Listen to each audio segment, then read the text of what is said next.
All right, welcome to another Music Spirit and Accountability podcast with myself, Jay Hode, and Mr. Michael Cooper. Today we are talking about the power of letting go, and it seems really in the current for both of us lately, especially Mike with some of the stuff you just shared before we hit record here, and how it seems to be that often when we really let go of something or something happens in our life that I guess maybe out of our control, something that someone else might do to us or chooses to do to themselves can allow us to change our mindset or let go of things. And then from there, just how quickly things change, how Mm. quickly all these new things just kind of pop into the quantum field and that power of letting go. It's also curious to me that some people take a really long period of time to let things go. We've spoken about this before. Like, why do some people take years to let go of a relationship and get over it, so to speak? And why do some people do it in 2 weeks? What's right and what's wrong? But just to bring it back to that,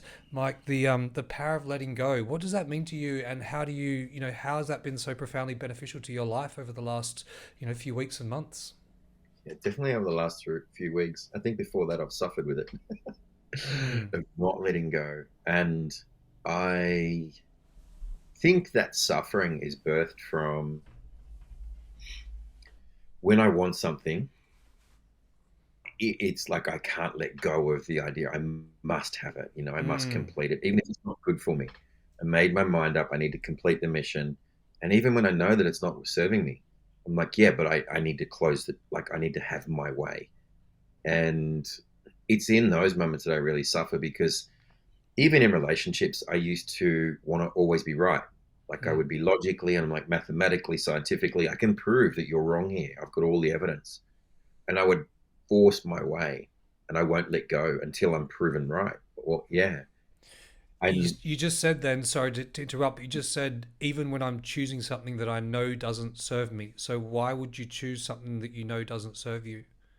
it's just this um, mental, it's crazy, right? I know it's not serving me, but I believe in my, and this is my little boy probably wanting to have his way, Mm, the ego acting out or the shadow acting out, is logically it doesn't make any sense.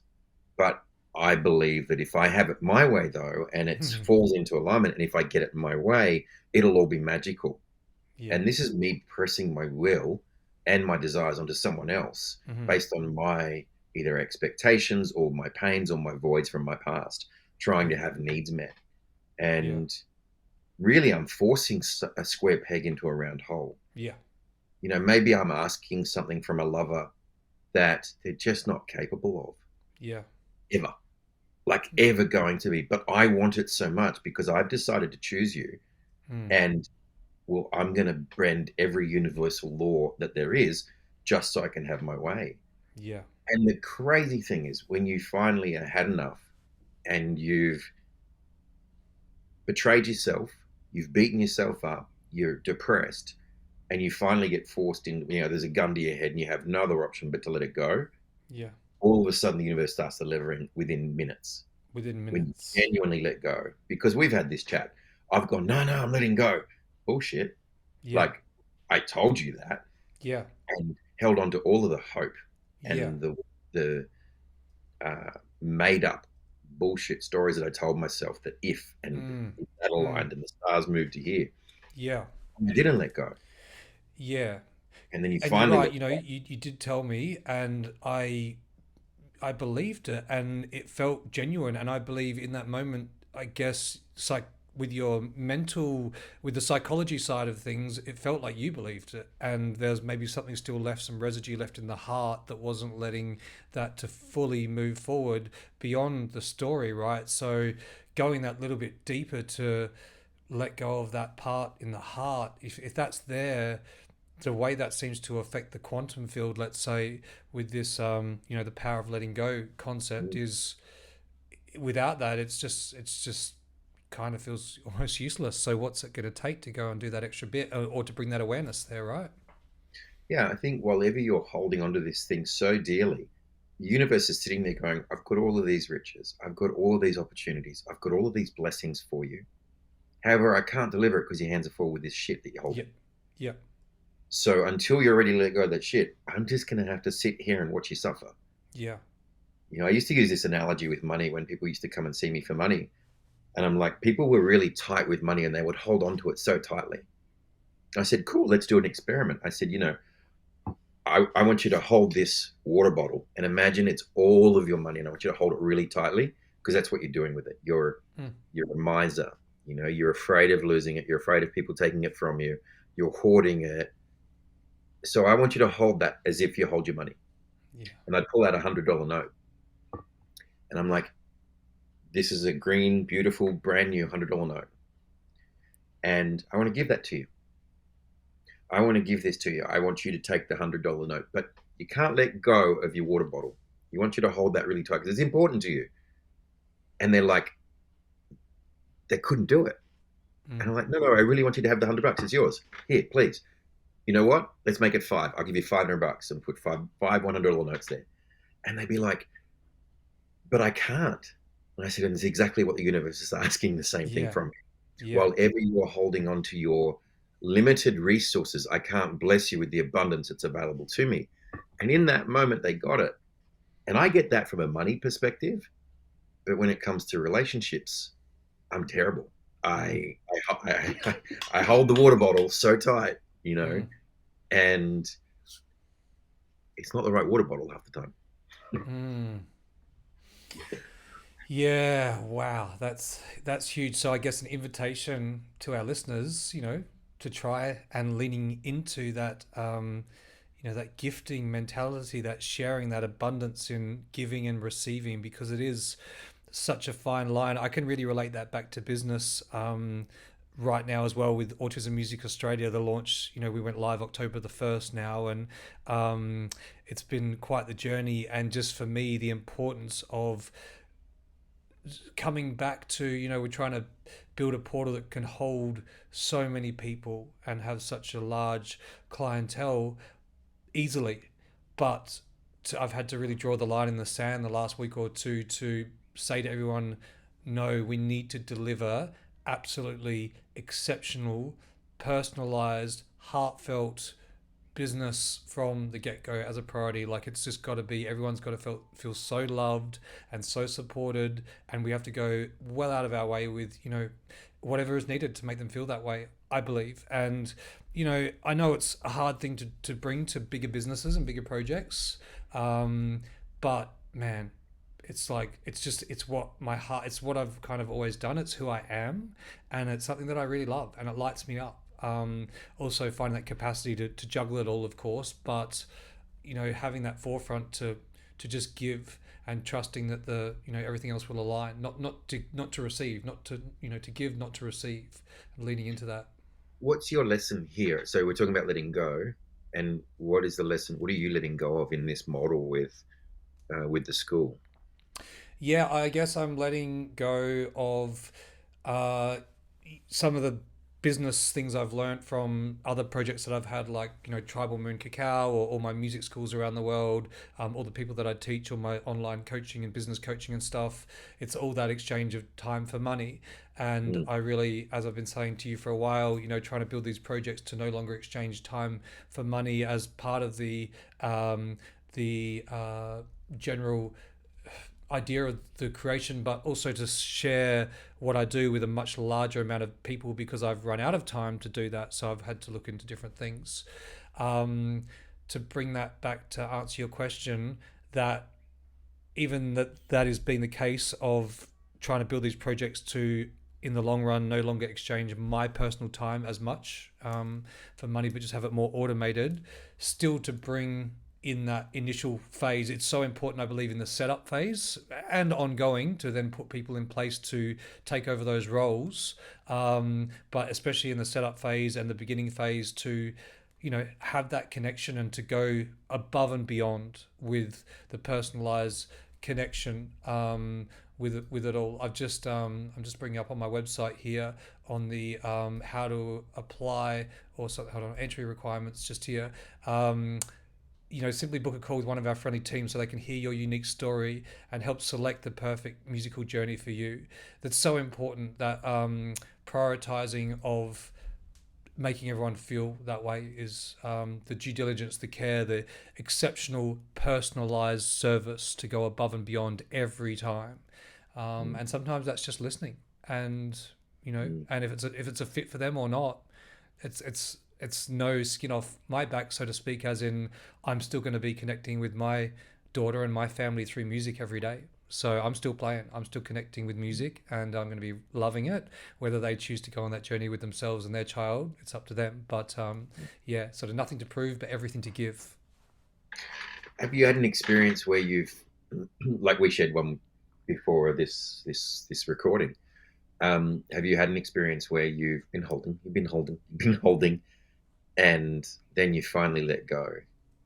What was your experience? Have you had one, and what was the experience? Oh, heaps, and it's always the same. It's always abundance and glory, and more than you could have ever imagined, and easy and graceful and serendipitous, if that's the way you say that word. I believe it is. Is that word? That's the word. There it Yep. is. Yeah, it's always been all the things that you would imagine, and but I guess the restriction or the resistance is just sometimes you just go, surely it's not that easy, Mm. or you get caught up in your own shit and do things for some of the wrong reasons. Not necessarily they're wrong, but maybe not in as full alignment as you could be.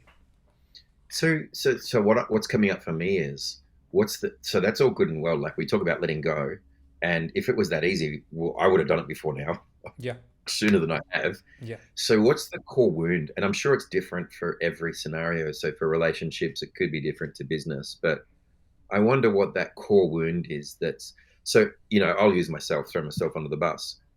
I'm holding on, or in the past, I've been known to hold on to relationships well beyond their expiry date. I'm mm. talking the cheese has gone moldy, it's growing, mold.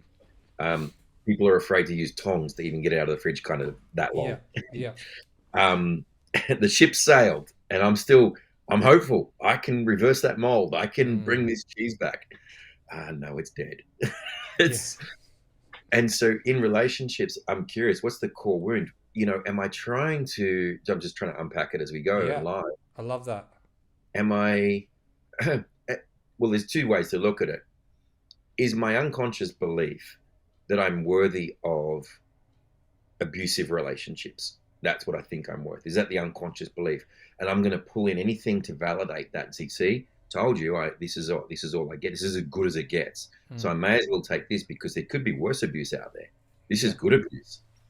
Or is there, is it unworthy? Is it me trying to save someone and heal them? And like, but if they just got this, imagine how beautiful it would be, as opposed to looking at reality and going, as long as their ass points to the ground, they ain't ever going to get to here. mm. Mm. But I'll try and save the day. Am I in the savior mentality? Am I in the victim mentality of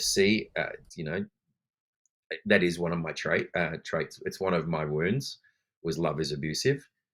And so unconsciously, that doesn't make any sense. Why would I want an abusive relationship? But unconsciously, from my formative years and my primary caregivers, love was abusive. And so we are always going to replicate our relationship with our mum or our dad, our primary caregivers. And so it just comes through in a different way. The abuse might not be physical, it might be emotional abuse, which is terrible. Like it's soul destroying. I'd rather be hit, to be honest. I Mm. can deal with Yeah, being hit. The emotional one, really, but naturally, if the emotional wound, like if you hurt me emotionally, of course that's going to be the one that's going to present in my life because that's the one I need to address. mm. You can punch me in the face, and I'm like, all right, the first three are free. After that, we're going to get into it. Mm. I'm solid with a hit. Like it doesn't trouble me. I'm so used to it. Mm. Emotionally, though, it's like kryptonite. It cuts me Yeah, to the ground. yeah, So that makes perfect sense to me that I would attract in the thing that I need to heal the most, emotional yeah, abusers. yeah. And so maybe, and that's just relationships. But I think what we're talking about is why I'm not letting go is because it's something I need to heal. Mm. How's that feel? What are your thoughts? Yeah, I mean, just to try and, I guess, keep it simple. It um, ain't simple. yeah, no, beautiful, brother. Thank you so much for sharing. And this is what this podcast is all about. As equally for you guys listening, it's a beautiful reason for me and Mike to connect on a more regular basis and do the healing we need to do and share Mm. that with you guys live along the journey. So, um, thank you guys for listening too. But Mike, thank you for sharing, brother. I think just again to keep it simple, maybe let's break it up into two ways. That thing of maybe we're we get taught this thing of love as a currency, and we have this thing of this fear of withdrawal of love, and Mm. whether you frame it like, is this the best it can ever be, or this is good enough and therefore I'm going to stick with it, or at the core of that, if we go deeper and deeper, that it's actually there's a fear underneath that they're going to choose to withdraw their love from you, and that's going to hurt too much.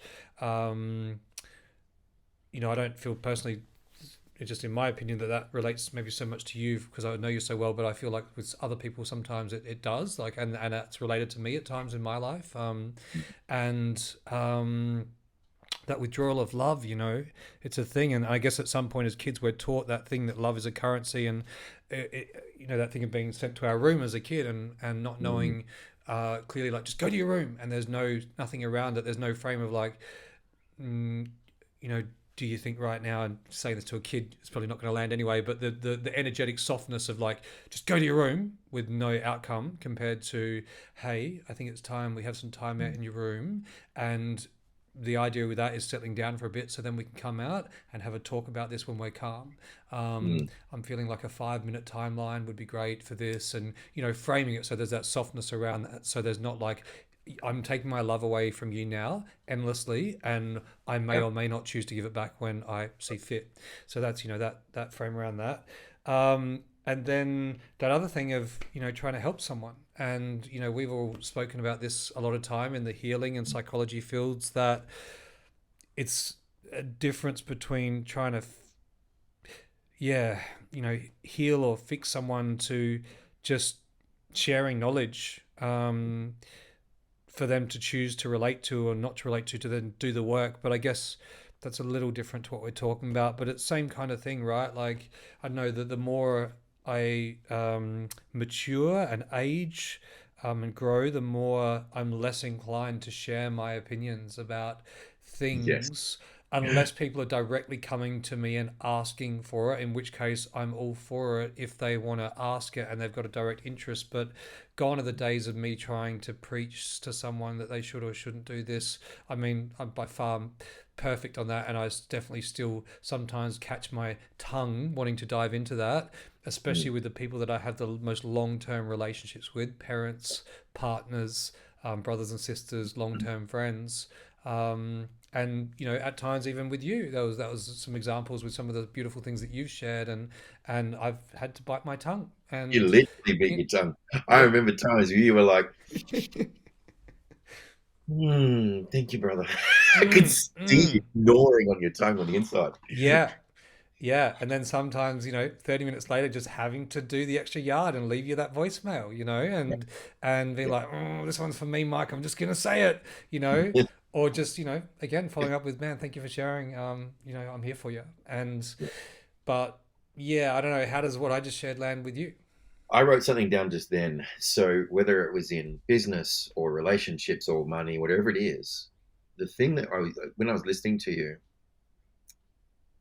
we're holding onto this thing which we have because we think that that's as good as it's going to get, or that's the best that it is, or this is what I deserve, which is our limited three-dimensional humanness thinking. Mm, But that's a scarcity mindset because I know in the times that I've been holding on to relationships that were not serving, when I let them go within days, almost my phone would blow up with all of this beautiful attention and attraction and mm, connection that I was starved of from that one relationship that I was holding on to. yeah. And in that moment, I got the realization of, oh my Lord, like Mm-hmm. this isn't all that there is. And there's so much more available. And I had such a scarcity mindset. Yeah. and a limited view. And we fear, oh, but what if this is the, like, I know we've had this discussion around, he's like, Mike, there is infinite amount of women out there who would Mm, love to be with you, mm, who already adore you. mm. And I'm like, oh, I don't know. Yeah. I've got this limited thinking of the 8 billion people in the world that the one that I'm Yeah. with Yeah. is The the best there one. is. Ba, ba, ba. Yeah, Yeah. the one, right? Even though I have none of that in my reality, I don't have connection, I don't have intimacy, I don't have communication, I don't have conversation, I don't have all of the things that I desire. And here I am holding on to, but this must, this is as good as it gets. Yeah. Yeah. Scarcity thinking. So I think all of it really stems from that scarcity mindset. Yeah, and I think there's a lot of, I still think there's a lot of beauty in parts of what you've just spoken into too, and a genuine authenticity in that, some maybe more healthy ego stuff, maybe some more unhealthy ego stuff, but as opposed to the other end, which is, so let's say that way is maybe making it a bit more about ourselves in a sense, and then the other thing of making it more about the other person, coming back to, the truth is at the end of the day, I really want you to have the most incredible experience in Mm, your lifetime that you could possibly have. My truth is, with or without me, I want you to have the most incredible partner. I want you to mm, have the most abundance in, energetically, physically, mentally, financially, happiness, in the full spectrum of life, exactly as you could mm. ever wish it to be. And yeah, and I then mean, with hearing that, that yeah, with your separation,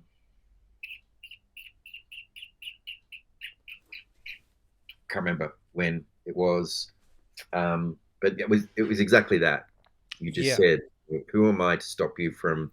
I think it was around the polyamorous kind of open relating, which didn't feel in alignment to you anymore. Or 100%, yeah. Well, it never yeah, really did in the first place. I just had gone along with that for a small portion in time, um, because yeah, that's what happened in that relationship, and it was really the other partner's main desire in that time, not so much mine.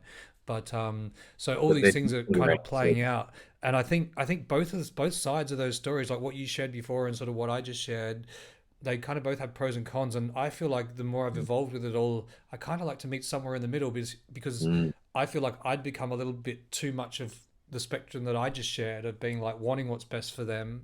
And that almost, in a sense, was a way to. Um, it wasn't that I wasn't committing or not committing to the relationship, but the other person can kind of feel like there's part of you that's not fully leaning in. And I think maybe that's a little bit true with that too, because um, the more I leaned into um, sort of the other spectrum, the more, yeah, the other person felt, you know, safe and chosen and stuff. So I think there's pros and cons to both ways, but yeah, back and forth, right? Then that's the journey. It's never one way forever and always. It's just the just giving and the finding your taking. way And in that moment. but coming back to love to the best of our ability and truth within that, however we see that love to be, and just going that extra time to feel into our hearts is this decision that we're making right now, and this thought process and these actions. If I strip it back and strip it back and strip it back and strip it back, at its core, is it love? Mm. Am I coming from love? Am I choosing love, or is it coming from fear? And am I choosing fear? And Mm. that can take some work. I think when you spoke into that, I just heard the word self love is also applicable. Yes, 100%.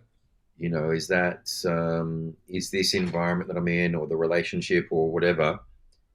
Um, do I feel safe in this? Do I feel seen or validated or heard? Any other things? Yeah. Because that's not like, if I chose to go against that, regardless of the circumstances of the other person, then I'm not choosing myself. I'm, Mm. I'm sort of sacrificing or abandoning myself. Yeah. And the other person's then going to mirror that back to you as well, because you should, that's what your internal belief is, that you're not worthy of being chosen, or you're, um, yeah, whatever the story is. Definitely. And that reflection of really, for the other person, you'd want them to be with someone who was choosing the best representation of themselves and being fully authentic within themselves. That's what you would assume they would want to, for themselves. So without being that, then we're That really was one of the letting. most beautiful things you shared with me, and I remember where I was sitting when you shared it. It was along the lines. It was talking about that situation, and Mm, it was like, who am I to determine what your reality is? Who am I to determine what love looks like for you? mm, And if it means that you need X, Y, and Z, or I'm not able to meet that, then can yeah. I love and send you on your way Mm, to the greatest version of your life? And I was like, wow, I mean, that's huge mm, because we're all hurting at some point in a relationship when it dissolves. yeah. And to just realize, oh, wow, we had an amazing time together. Like Mm. we grew so much, we did so much. And this is where my bus stops. This is my stop. I get off here Yeah. And on your. you say it's huge, but really like it is huge to the majority of people, I think, with things like the perception of what relationships are and social media and all of the things, but really is it huge? I mean, is it not just like normal in the way it could be for everyone, but we all get so caught up in our own Well, shit that it's like no, I used to love you, but now I hate you, and now I'm going to take you to the cleaners and go out of my way to make you feel, then you there's know, that version. Then there's there's that. that version too, right? So Yeah. what's what? And I don't know. And I hear you. And most people say the exact same thing. Like, wow, that's amazing. But it's like, yeah, is it? Is it not just like normal and how it could have always been? And possibly if we were taught these perceptions as a 4, 5, 6, 7 year old child at school, or maybe that's a bit young, but maybe around there somewhere, and 7, 8, 9, 10 at school as priorities to, if you're ever lucky enough to have a partner that chooses to love you and chooses to, you know, probably frame it a little differently for kids, but chooses to share their energy with you in however way you guys decide to do that, that you will do your best to prioritize honoring them and respecting them Yeah. and being kind to them, no matter what the outcome or what they do um, for you, in the sense of ticking the boxes of having the white picket fence, having the kids, having the house, having the abundance financially, whatever it is. Like beyond all that, kindness and respect and honoring Mm, them is priority. yeah.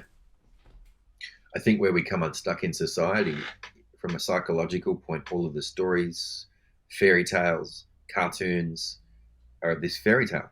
Mm. The Cinderella story, and it's till death do us part.